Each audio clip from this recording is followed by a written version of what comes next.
data kandi iyo neza amatwi numva ibiremwa bisingiza izina rye mu ndirimbo. Isi ni iya data mpora mbitekereza, ibyo Uhoraho yaremye byose ni byiza bitangaje. Isi ni iya data, inyoni ziririmba, umuseke wa mu gitondo n'impumuro y'uburabyo, ibimera byose hamwe n'ibyo mu ijuru byose bigaragaza ububasha n'imbaraga ze nyinshi. Isi ni iya data nubwo yuzuye ibyaha, nagizaga nzi imbaraga ze azahora ari ku ngoma. Isi ni iya data mbese nakwiganyira, Imana yawe izahora ku ngoma ibihe bidashira. Isi ni iya data ntabwo nzabyibagirwa, nubwo ibyaha biyuzuyemo Imana n'umuyobozi.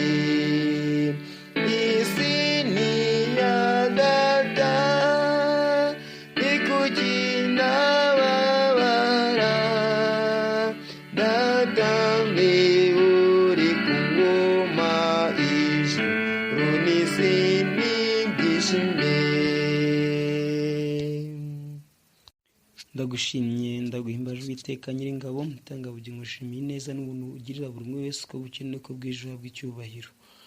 Mwami mwiza, akanya keza rero nciye bugufi imbere yawe kugira ngo ungirire neza, kandi nifurije umugisha wese umuntu buri wese uzumva iyi ngingo y'uyu munsi, kandi ni ukuri nsengeye buri wese uri mu mpande zitandukanye, ni ukuri kugira ngo iyi ngingo amagambo arimo aje gufasha imitima y'abazayumva, maze Uwiteka turusheho kuguhugukira kandi twumve icyo dushakaho. Guhubana natwe rero tugire neza kandi uturinde ikirogo iyo ari yose mu izina rya Yesu, amen. Nanone mbahaye ikaze mu izina rya Yesu, ndatekereza mwiriwe neza kandi mumeze neza. Uwiteka akomeza abarinde, abahe n'umugisha mwinshi utagabanije. Isaha rero tugiye gukomeza icyigisho, turi kureba icyigisho cya gatatu kivuga ububasha bwa Yesu washyizwe hejuru. Tugeze ku ngingo yo kuwa kane, aho ingingo yo kuwa gatatu yatubwiraga kugabana ku mbaraga z'umuzuko. Twabonye uburyo urupfu rwa Kristo rwaduhaye umurage mwiza wo kuba abana b'Imana. Rero uyu munsi tugiye kureba ingingo yo kuwa kane, ari kuwa 12 Nyakanga 2023, aho batubwira Kristo ari hejuru y'ubushobozi bwose. Niko umutwe w'ingingo uvuga. Uravuga ngo Kristo ari hejuru y'ubushobozi bwose. Ese wowe urabyemera cyangwa ntago byemera? Ahangaha Paulo agiye kubitubwira muri uru rwandiko yandikiye Abefeso. Tugiye kubona uburyo Kristo ari hejuru y'ubushobozi bwose. Rero Paulo, hano hari amagambo avuga ngo Paulo yari yarahimbawe no gushyirwa hejuru kwa Yesu, ubu wicaranye na se ku ntebe ye y'ubwami mu ijuru, amaze gusobanura umwanya wa Kristo arimo mu isano afitanye na se. Aho twabibonye ku munsi w'ejo, twabonye mu Befeso igice cya mbere umurongo wa 20, aho Kristo ubwo yari amaze gutsinda yashyizwe cyangwa se yazamuwe hejuru, ayicazwa hafi, yicara iburyo bwa se ahantu ho mu ijuru. Paulo rero agaruka ku isano afitanye n'imbaraga. nk'ufatanije na se no gutegeka. Yesu ari hejuru cyane y'abandi bose. Aha wabibona mu Befeso igice cya mbere umurongo wa 21. None hano batubwiye ngo tugereranye amagambo Pawulo avuga imbaraga mbi z'imyuka mu Befeso igice cya mbere umurongo wa 21 na Befeso igice cya kabiri umurongo wa 2. Reka aya masomo tuyarebe twumve icyo atubwira. Abefeso igice cya mbere umurongo wa 21 haranditswe ngo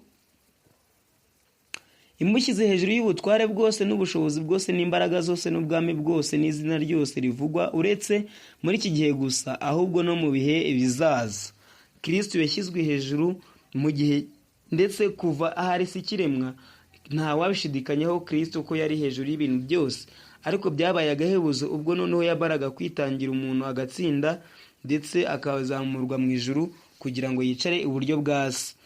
Rero batubwiye no isomo riri mu Befeso igice cya kabiri umurongo wa 2 aho bavuga ngo ibyo mwagenderagamo kera mukurikiza imigenzo y'iyi si mugakurikiza umwami utegeka ikirere ari we mwuka ukorera mu batumvira. Kandi mwuka ukorera mu batumvira kandi natwe twese twahoze muri bo dukurikiza ibyo kamere yacu yifuza, tugakora ibyo kamere n'imitima byacu byishakira, kandi ku bwa kavukire yacu twarabo kugirirwa umujinya nk'abandi bose. Ku bwa kamere yacu y'icyaha twakabaye turarikira cyangwa se turarikira ibibi uko buciye n'uko bwije, ariko Kristo ariho ku bwacu kugira ngo adukize ndetse aduhe umutima mushya wishimira iby'ijuru. Mu Befeso 6 umurongo wa 12 ho hari amagambo avuga ngo kuko tudakirana n'abafite amaraso n'umubiri, ahubwo dukirana n'abatware n'abafite ubushobozi n'abategeka iyi si y'umwijima n'imyuka mibi y'ahantu ho mu ijuru. Ahangaha ngira ngo iri somo benshi bakunda kuryibazaho ese ngo byaba bishatse kuvuga iki?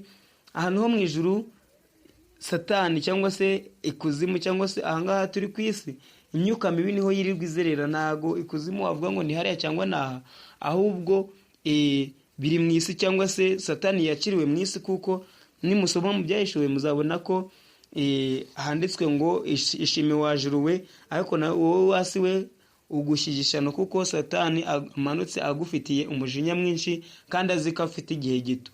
Rero buri munsi cyangwa se mu mibereho ya buri munsi duhangana n'imyuka mibi cyangwa se duhangana na Satani n'imbaraga ze kuko ziri ahantu hose.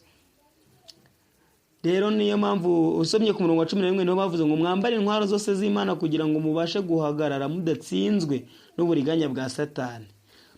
Ahangaha rero ni inama Paulo yagiraga Abefeso ko bagomba kuba maso kandi bakagomba kwitwaza intwaro zose z'Imana.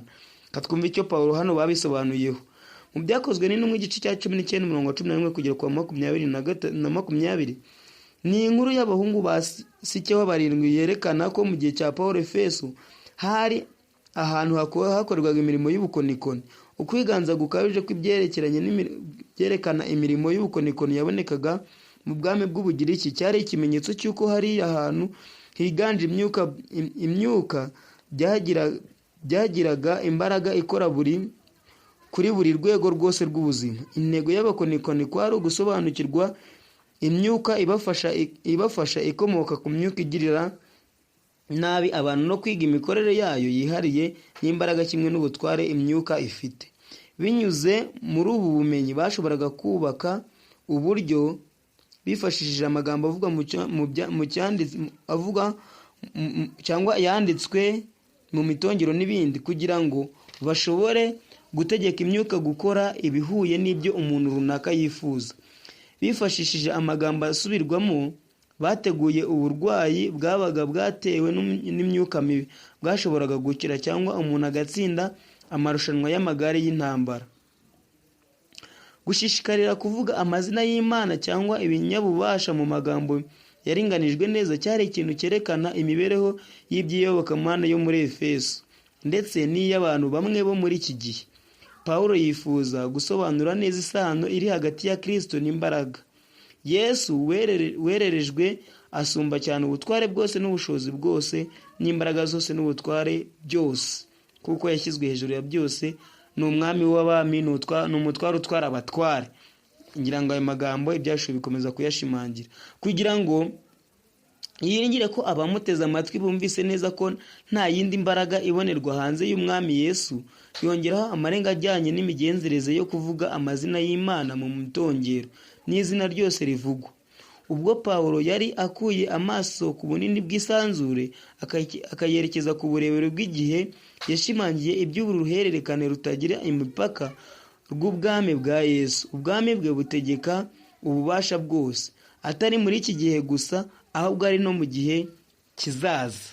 Ahangaha rero Pawulo akomeza gushimangira ko ubutware bwa Kristo ari ubutware bunini cyane cyangwa se buzabaho iteka ryose. Ni ukwiye kwigaragaza kumeze gutya kw'imbaraga z'ikibi kuboneka muri iki gihe, kandi twakwirinda dute gufatwa muri ko. Ahangaha ni ikibazo buri wese agomba gutekereza cyangwa se akibaza, mbese ni ukwiye kwigaragaza kumeze gutya kw'imbaraga z'ikibi, cyangwa se imbaraga z'ikibi zigaragara gute kuboneka muri iki gihe, kandi twakwirinda gute gufatirwa muri ko.